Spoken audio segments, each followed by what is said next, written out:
श्रद्धा ने अपने ही फोटोग्राफर के साथ किया मुंह काला, देखकर खड़े हो जाएंगे रोंगटे। भारत के प्रधानमंत्री ने ऐसा क्या रूल बनाया जिसके चलते भारत के लोग इंडिया छोड़ पाकिस्तान जा रहे हैं। रश्मिका ने की ऐसी गंदी हरकत कि अब उनको नई फिल्म में काम मिलना बंद हो गया। 2040 तक बुर्ज खलीफा का नामो निशान पूरी तरह से मिट जाएगा। कारण जानकर आप भी दंग रह जाएंगे। आखिर वो कौन सी वजह है जिसके चलते भारतीय लोग भारत छोड़कर पाकिस्तान जा रहे हैं। अगर सरकारी आंकड़ों की माने तो जहां 2019 में एक भी भारतीय ने पाकिस्तान की नागरिकता नहीं ली, तो वहीं 2021 में संख्या बढ़कर 41 हो गई, जिनमें ज्यादातर वो महिलाएं शामिल हैं जिनकी शादी पाकिस्तान में हुई। दरअसल भारत एक साथ दो देशों की नागरिकता नहीं देता, इसीलिए जो भी महिला पाकिस्तान के किसी व्यक्ति से शादी करती है उसे वहाँ की नागरिकता बनाने के लिए भारत की नागरिकता को छोड़ना ही पड़ता है। वैसे ये सब उतना ही आसान नहीं, क्योंकि राजस्थान के कनौज शाही परिवार से आने वाली पद्मनी राठौड़ ने 2015 में पाकिस्तान के सिंध में अमरकोट शाही परिवार के कुंवर करणी सिंह सोधा से शादी की। मगर आज शादी को पूरे 8 साल हो जाने के बाद भी पद्मनी को पाकिस्तान की नागरिकता नहीं मिली है, जो दिखाता है कि ये प्रक्रिया कितनी मुश्किल है। और उतना ही मुश्किल साउथ एक्ट्रेस रश्मिका के हर बर्ताव को समझना। दरअसल रश्मिका ने ऐसा क्या कर दिया कि लोगों का उनके ऊपर गुस्सा फूट पड़ा। दोस्तों, एक बार जब रश्मिका मुंबई के एक रेस्टोरेंट से बाहर निकल रही थी, तब उसी दौरान उनके सामने एक भूखा बच्चा आ गया और वो रश्मिका से खाना मांगने लगा। हालांकि रश्मिका को उस भूखे बच्चे पर जरा भी दया नहीं आई और उन्होंने उसके साथ वो किया जिसकी किसी ने कल्पना भी नहीं की। रश्मिका ने उस बच्चे को पूरी तरह से इग्नोर कर दिया और वो जल्दी से अपनी कार में बैठकर उस जगह से निकल गई, जिसके बाद फैंस रश्मिका से नाराज हो गए और उन्होंने गुस्से में रश्मिका को निर्दयी तक कह डाला। आखिर क्या फायदा उस पैसे का जो किसी गरीब और जरूरतमंद के काम न आए। इतना पैसा होने के बाद भी रश्मिका ने उस मासूम बच्चे को फूटी कौड़ी तक देने से इनकार कर दिया।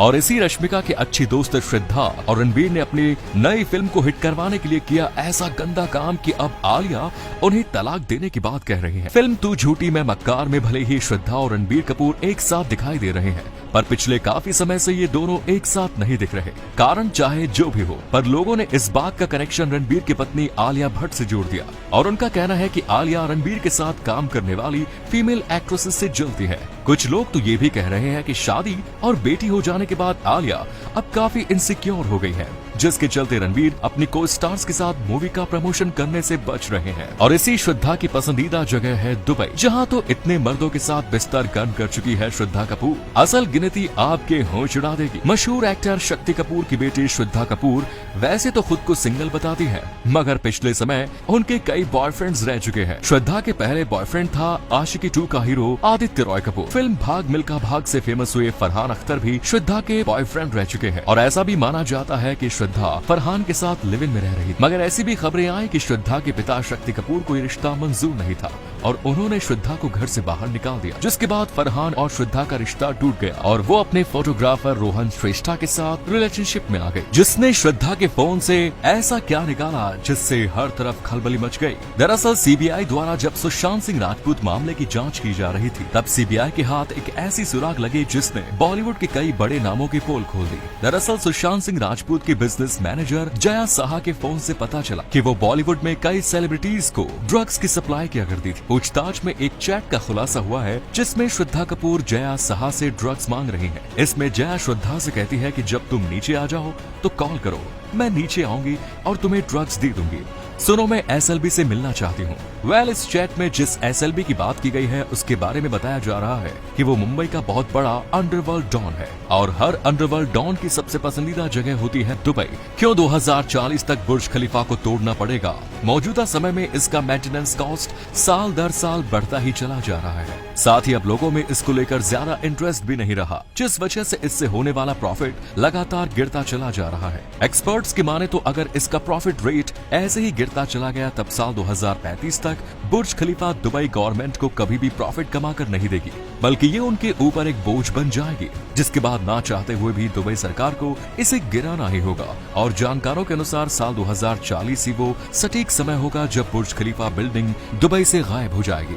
और बुर्ज खलीफा की तरह ही भारत के अयोध्या में क्यों राम मंदिर की मूर्तियों के पत्थर को दूसरे देश से लाया जा रहा है। अयोध्या में विराजमान होने वाले राम भगवान और माता सीता की मूर्तियों को जिस पत्थर से बनाया जाएगा उसे नेपाल की गंडकी नदी से लाया गया है। इस नदी को भारत और नेपाल के कई धार्मिक ग्रंथों में पवित्र माना गया है और इसका विवरण महाभारत में भी मिलता है। साथ ही साथ जिससे शालिग्राम को विष्णु भक्त पूजते हैं वो भी इसी नदी में मिलते हैं। नेपाल ने इन्हीं 14 करोड़ साल पुराने शालिग्राम पत्थरों को पूरे विधि विधान से पूजा करके भारत में भेज दिया है, जिनसे जल्द ही मूर्तियां बनकर तैयार होंगे। जरीन खान आजकल कहाँ है? हिट स्टोरी 3 में अपने बोल्ड लुक से चर्चा में आई जरीन खान को आज ज्यादातर लोग जानते हैं, मगर क्या आपको उनके जीवन की वो सच्चाई मालूम है जिसे वो अब तक दुनिया से छिपाती आई हैं? 18 साल की उम्र में जरीन ने कॉल सेंटर ज्वाइन कर लिया और तभी उन्हें मालूम चला कि एयर होस्टेस की जॉब में उन्हें अच्छा पैसा मिल सकता है, जिसके लिए उन्होंने वर्कआउट किया और 100 किलो से 53 किलो की हो गई। खैर, एयर होस्टेस की जगह जरीन को फिल्मों में काम करने का मौका मिल गया और वो सलमान खान के साथ काम करने का मौका मिला। लोग उन्हें कैटरीना कैफ से कंपेयर करने लगे, लेकिन उन्हें उतनी सक्सेस नहीं मिली और इसी वजह से मूवी पाने के लिए जरीन को कई डायरेक्टर्स की हवस का शिकार भी होना पड़ा और लोग अक्सर उनका नाम कई एक्टर्स के साथ भी जोड़ने लगे। और दुनिया के सबसे बड़े ब्रांड्स अपने लोगों को डिजाइन कराने के लिए कितना पैसा खर्चते हैं, कीमत जानकर आप दंग रह जाएंगे। सबसे पहले पेप्सी के लोगों की बात करते हैं, जो अब रीडिजाइन होकर कुछ ऐसा दिखने लगा है और आप यकीन नहीं करेंगे, इसको रीडिजाइन कराने में पेप्सी ने 8 करोड़ रुपए खर्च किए। इतना ही नहीं, 1971 में डिजाइन किए गए नाइकी के लोगों के लिए कंपनी ने करीब 1000 रुपए दिए थे और इस मामले में कोका कोला ने तो हद ही कर डाली, क्योंकि साल 1986 में डिजाइन हुए कोका कोला के लोगों को खुद इसके ऑनर्स ने डिजाइन किया था, जिसमें 0 रुपए का खर्चा आया, मतलब एकदम फ्री। वाह, ये हुई ना बात।